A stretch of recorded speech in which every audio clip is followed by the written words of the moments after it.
Hello and welcome, I am Arumba. Thank you for joining me. Let's continue as the Khaleesi in a Game of Thrones mod for Crusader Kings 2. The Silver Bell. The Undying are dead, burned to ash by Drogon's flames. Your tiny Khalasar celebrates your victory by braiding your hair with a silver bell, but this victory is not without cost. The Qartheen are outraged, and their fractious rulers unite to demand your exile from their city. Your host, Zaro, pleads with you to flee with him to the Jade Sea, but you refuse, and he angrily sends you away. With your last friend in Quarth, a friend no longer, you hurry to the docks where Ser Jorah has been searching for ships. No, he hasn't. He's been in the wall. That bastard. Ser Jorah left me. Ships you find, but allies also. A huge eunuch named Strong Beloas and his aged squire Arstan, who intervene to save you from an assassin. They explain that they have been sent by your old friend Illyrio with 3 ships to carry you back to Pentos. At least these ships don't smell like cheese. So here's the thing. Again, this is a spoiler. His name is not Arstan. This is Sir Barristan the Bold. Right? So, okay. In the movie or the show, whatever you call it, the books. What was it? Okay, so what's the name? What's the name of the little brat? Sir King Joffrey, the 13-year-old little shit. He doesn't like Sir Barristan the Bold because he thinks he's old, and so he forces him to. It's like the first time it ever happens. He strips him of the king's Kingsguard, which has never happened before. They serve until death, and he's like 70 years old. So he gets stripped of his titles, and he leaves King's Landing to find us. So this is Sir Barristan the Bold, and he wants to assist us. His name's not Grolio. Who the hell's Grolio? Where's Arstan? I want Arstan. Anyway, we'll find him soon. Funnily, we're actually in King's Landing already, again. The Slaver's Bay. 3 ships speed you to Pentos and promises of aid, but your experiences in Quarth have soured you to accepting charity. You will not be a beggar queen like your brother. Dragons do not beg. You will take what is yours and fire and blood, but first you need an army. And as you consider your options in your cabin, Jorah approaches you, somehow, telepathically, through the distances. Confessing love, attempting a kiss. Much as you care for him, you do not desire him, and spurn his clumsy advances. Keen to change the subject, Jorah tells you of a place where armies might be purchased. Astapor, home to the Unsullied, the finest soldiers in the world. At night, your thoughts whirl as you question yourself. Leadership is lonely, and you begin to miss Drogo intently. At least you have your loyal handmaidens to comfort you. It is good to be Khaleesi, it is known, to Astapor. Jiqui falls in love with me, so we can have our courtier. She's ill already. 15-year-old girl.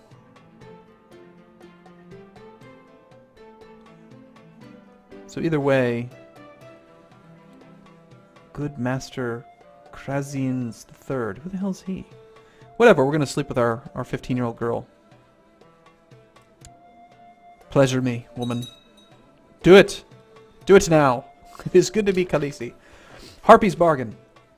The good masters of Astapor are rude, arrogant, and cruel beyond measure, but their Unsullied are as formidable as the story of their training is heartbreaking. Particularly troubling is the tale of how they prove that they can kill.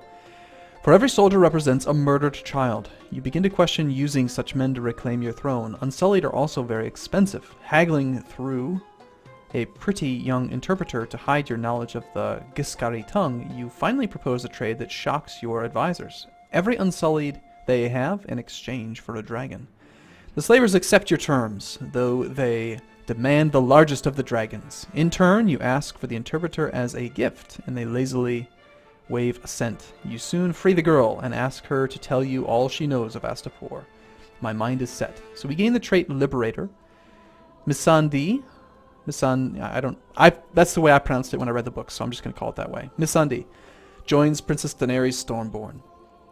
We free her. She's no longer a slave. She'll gain the trait Former Slave, and she loves us. And she is a young girl. She's just 10 years old. She's miraculously well-versed in the languages, is what she is. So she was a slave, now she is a former slave. Once a slave, but either by force or arms or their master's mercy has now been set free. Come with me, children. The exchange. There's so many spoilers. If you haven't read the book, you are ruining it for yourself by watching this playthrough. It's so good. The exchange. You have agreed a deal with the good masters for an army of Unsullied, where you gain all the Unsullied available, including the boys in training, in exchange for your ships, your goods, and Drogon, the biggest and healthiest of your dragons. You are now at the Plaza of Punishment to execute the deal. Your company has brought the goods and a caged Drogon before Krasians, or whatever, I don't know how you'd say that, and the rest of the good masters, while Krasnus hands over the Harpy's fingers, which is like the symbol, the whip symbolizing you are now own the Unsullied force. This deal does not quite work for me. Dracarys! So, oh, it's so good. So in the books, it's so much better in the books, but in the TV show, it's really cool too. So she sets fire. You can't. A dragon can never be a slave. So they're trying to like trade the dragon, and dragons will always be free. So she's a cunning one, isn't she? So she kills all of these guys, and we become independent. A dragon is no slave, and Drogon refused to serve the good masters, burning them to death upon your command.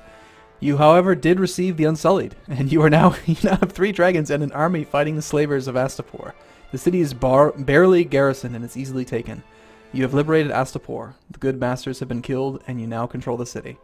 The former slaves look to you as their new master, calling you mother. Sounds oddly reminiscent of the previous visions, didn't it? Now you are to move on in your journey, yet before you take your leave from Astapor, you must leave someone to govern the city. I shall leave a council to rule. Commander Grey Worm of the Unsullied. So we gain 200 prestige, 400 gold. Commander Grey Worm becomes my liege. I become her liege. He gains the trait former slave because we freed him. He loves me. Astapor gets sacked until like 10 years. Implements slavery abolished, and we gain 3,083 men in Astapor. So we are currently still in King's Landing, weirdly enough. That's just a weird CK2 mechanic. So we have an army, though. Army of Ser Jorah. Ser Jorah of the Night's Watch. So he came back. Why did he go? You cannot swear fealty to the Night's Watch, you dummy. And maybe we should make him our guardian again. Educate child.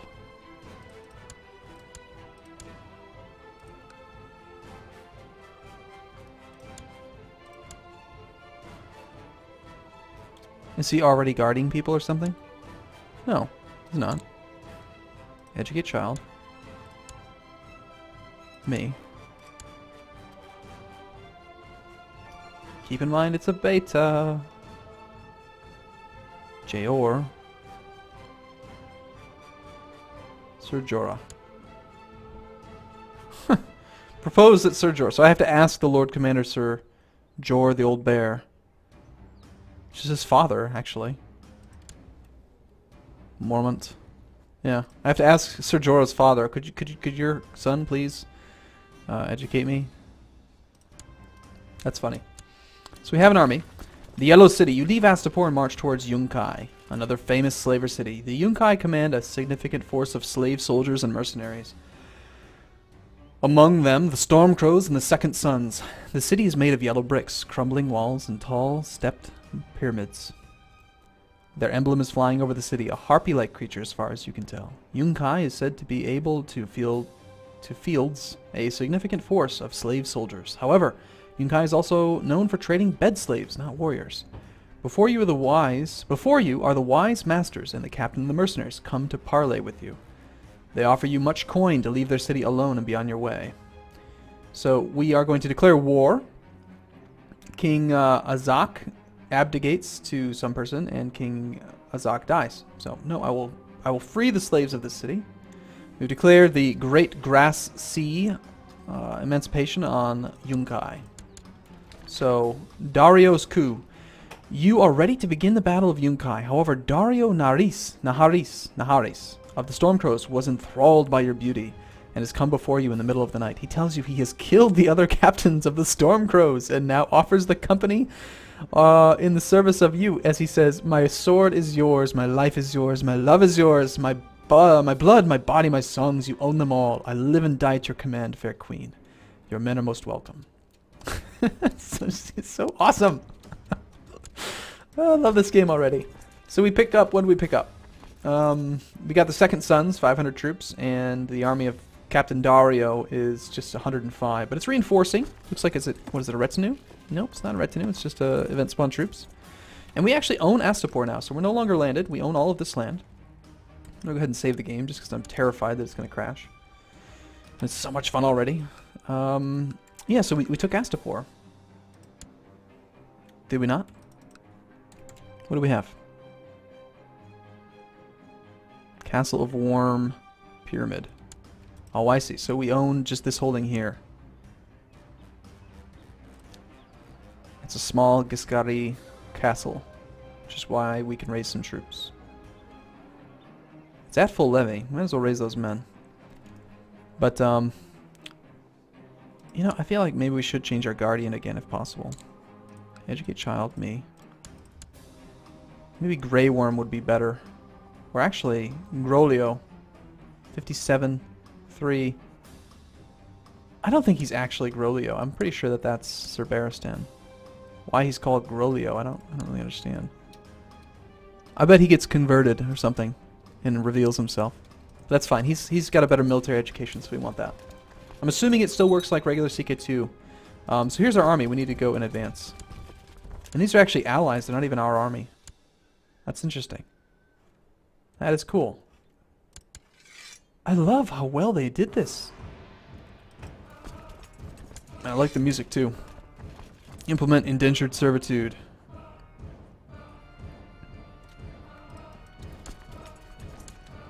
Obviously we're going to win. Sir Jorah of the Night's Watch. He should not be of the Night's Watch. A eunuch? Oh, Master of Arms of the Unsullied. Interesting. That's not Grolio. Let's see. He's probably better. Probably significantly better at leading troops. Leading the center plus 21%. Yes, please. And can we auto-balance? No, we only have one flank. It's too bad. Top of 14th. Looks like we're going to catch them. This is hills. It's all hills, so I think we're probably going to have to fight in hills no matter what. That's fine. We'll just attack into the hills. Sending for a Maester would be interesting. Now I've got really low morale, so hopefully we can just trounce them here in the center. We did. Interesting. Oh, cool. Look at these combat things. They look so cool. Impressive harassment and volley. So our character, it's actually Captain Dario, took over the center flank. And he's an organizer. So he's got really good move speed. He's a skilled fighter.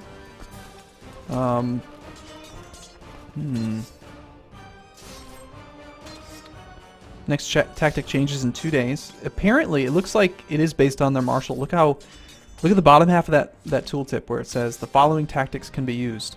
See how low it is on like the first, like some of them. It's, you know, very likely toward the bottom that he's going to do an impressive volley or a legendary volley. And it looks like they do. This is of course CK2 2.0, so it's got those combat mechanics. We could chase this army, or we could go address that one. I think we'll take this one.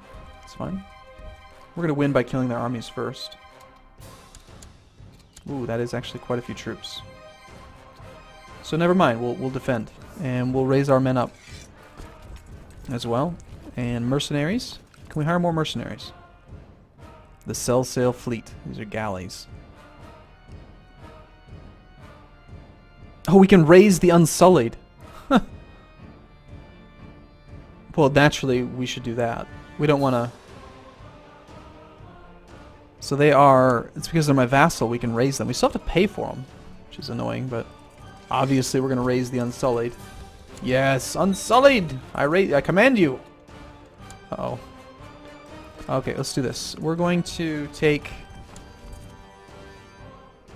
I want this guy, yeah, to stay in the center, and I want... Ideally... Ooh, it's Belwas. Do we have an organizer? We do. Jogo is an organizer. He can move up speed by 27%. So hopefully we can get these troops there before battle actually happens. Nope. At least we get the defensive combat bonuses, and we're flanking really hard. You ask Grolio to teach you how to fight better with a sword. Stick him with a pointy end. I gain the trait Poor Fighter. Yes. Sweet. Here come the Unsullied. You don't want to mess with this, Yunkai.